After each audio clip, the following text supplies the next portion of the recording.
you always have these inflection points that remind you that you're Black. As you know, I think if you go talk to a lot of Black people and where you really have an understanding of racism in this country and how prevalent it is. And I know there's this big controversy right now about, is this country a racist country? But when you talk to more people, there's always points that show you that there's a lot of racism that exists in the country. So, case in point, I move into my dorm my freshman year, right?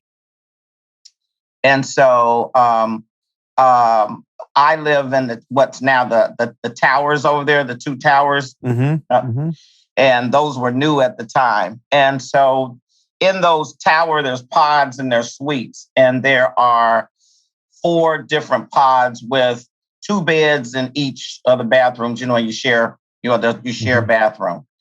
And so when I got into the pod, I had a white girl who was my roommate in our room, and then was there 2 people? There were 4 people in those. And so then there was in the other pod there were other everybody was white in the pod except for me. I was the only Black girl. So within 3 days of us coming in as freshmen, 2 of those girls moved out. And they moved out because they didn't want to be in the room with them. One of them didn't want to be there with me. The other one, her parents said she couldn't be in there with a Black person. So again, that's one of those reflection points where, racism exists. The things that, you hear your parents talking about, now we're actually experiencing, those kinds of things. There was no social media. There was, you couldn't go on Facebook. I know a lot of parents do that kind of stuff now, look at somebody's Facebook page to see if they want to, I don't want my kid rooming with that kid because they maybe drink too much or anything. No, this was because I was Black. And so they moved out. And was that like a just thing that you kind of had gotten used to because you'd kind of grown up, being told, you can't sit here and hearing the N-word? Or are you still kind of at that point where, you're scrapping because people are discriminating against you? I will say this, Brett. It was one of those, it was normalized. But now I'm feeling some kind of way about it now, right? Now I'm becoming a little angry about it. Now I'm feel as a young adult, I'm not having an appreciation for why is this now continuing. And then you have to look at back then. That was when I remember Roots came out. So that created a whole nother awakening on, across the country, at the time. I don't know, again, for all of y'all that are listening, go Google Roots. And so that was your first Black, like 12 Years a Slave that came out. But a lot more intense. But just as at that time, real intense because Black people didn't see other Black people from slavery through the civil rights movement, from Jim Crow to the civil rights movement.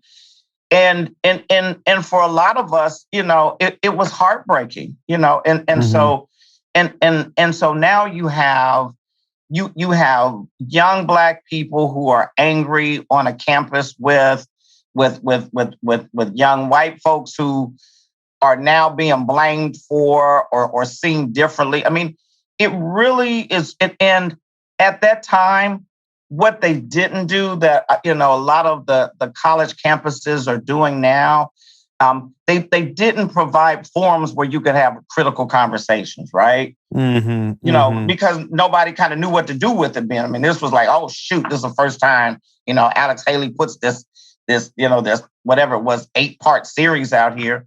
We're glued to the TV every week.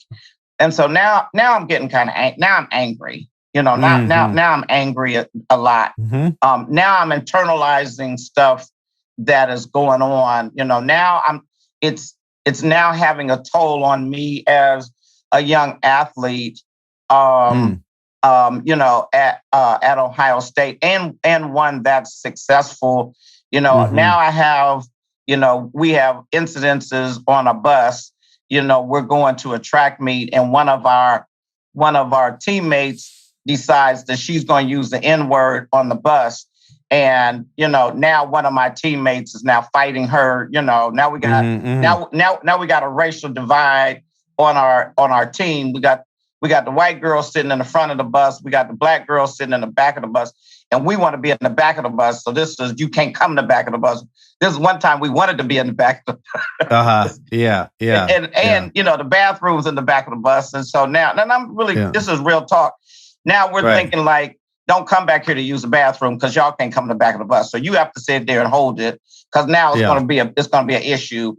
I think during my college years, as I began to continue to experience racism, I did become angry. And then as I became an international athlete with through track and field, it gave me another opportunity to travel abroad quite a bit, Brett. And so that is where I was able to balance out that anger.